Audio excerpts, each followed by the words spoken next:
एक राज्य के राजा ने अपनी बढ़ती उम्र को देखकर यह फैसला किया कि वह अपने राजपाट से संन्यास ले लेगा। परंतु उस राजा का कोई पुत्र नहीं था जिसे वो अपना राज सौंपकर जिम्मेदारी से मुक्त हो सके। लेकिन राजा की एक पुत्री थी जिसकी शादी की उम्र हो गई थी, लेकिन राजा मरने से पहले अपनी बेटी की शादी किसी ऐसे इंसान से करना चाहता था जो उसका राज्यपाट संभाल सके। लेकिन उसे ऐसा कोई लड़का नहीं मिला जिससे उसकी शादी कर सके। इसलिए राजा ने एक फैसला लिया। उसने अपने मंत्रियों को बुलाया और कहा कि कल प्रातः जो भी व्यक्ति सबसे पहले इस नगर में प्रवेश करेगा उसे ही यहाँ का राजा नियुक्त किया जाएगा और मेरी पुत्री का विवाह भी उसी के साथ कर दिया जाएगा। अगले दिन राज्य के सैनिकों ने एक फटे हाल कपड़े पहने हुए एक युवक को लेकर आए और उसका राज्याभिषेक किया गया। राजा अपनी पुत्री का विवाह उस व्यक्ति के साथ करके जिम्मेदारी को सौंपकर स्वर्ग प्रस्थान कर गए। धीरे धीरे समय बीतता गया और उसने राज्य की भागदौड़ संभाल ली और एक अच्छे राजा की तरह राज्य की भागदौड़ संभाली। राज्य की सेवा में लग गया। राजा के उस महल में एक छोटी सी कोठरी थी जिसकी चाबी राजा हमेशा अपनी कमर में लटका रहता था।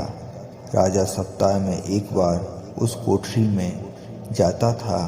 वह आधा घंटा अंदर रहता और बाहर निकलकर बड़ा सा ताला उस कोठरी में लगा देता था। इसके बाद राजा अपने अन्य कार्यों में लग जाता।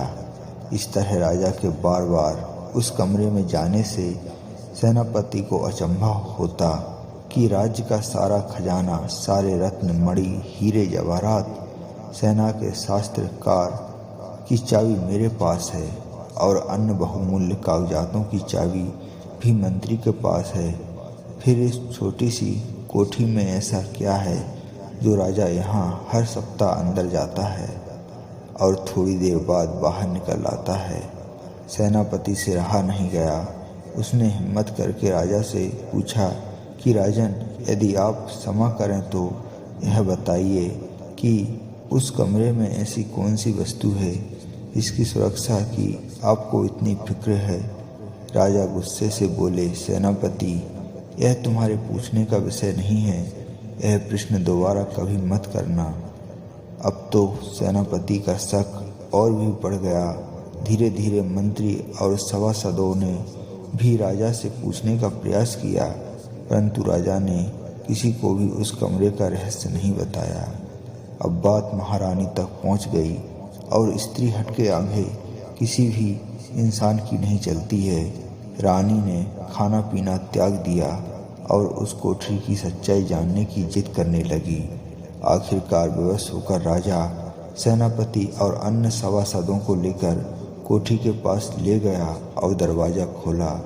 जब कमरे का दरवाज़ा खोला तो अंदर कुछ भी नहीं था सिवाय एक फटे हुए कपड़े के जो दीवार की खूंटी पर लटका हुआ था। मंत्री ने पूछा कि महाराज, यहाँ तो कुछ भी नहीं है। राजा ने उस फटे कपड़े को अपने हाथ में लेते हुए उदास स्वर में कहा कि यही तो है मेरा सब कुछ। जब भी मुझे थोड़ा सा भी अहंकार आता तो मैं यहाँ आकर इन कपड़ों को देख लिया करता हूँ। मुझे याद आ जाता है कि जब मैं इस राज्य में आया था तो इस फटे कपड़े में आया था। मेरे पास कुछ भी नहीं था। तब मेरा मन शांत हो जाता है। अब मेरा घमंड समाप्त हो जाता है। तब मैं वापस बाहर आ जाता हूँ। दोस्तों, इस कहानी से हमें यह सीख मिलती है कि इंसान कितना भी बड़ा क्यों ना हो जाए, उसे अपनी गरीबी के दिन नहीं भूलने चाहिए। दोस्तों, अगर कहानी पसंद आई हो तो अपने कमेंट जरूर शेयर कीजिएगा। Thank you.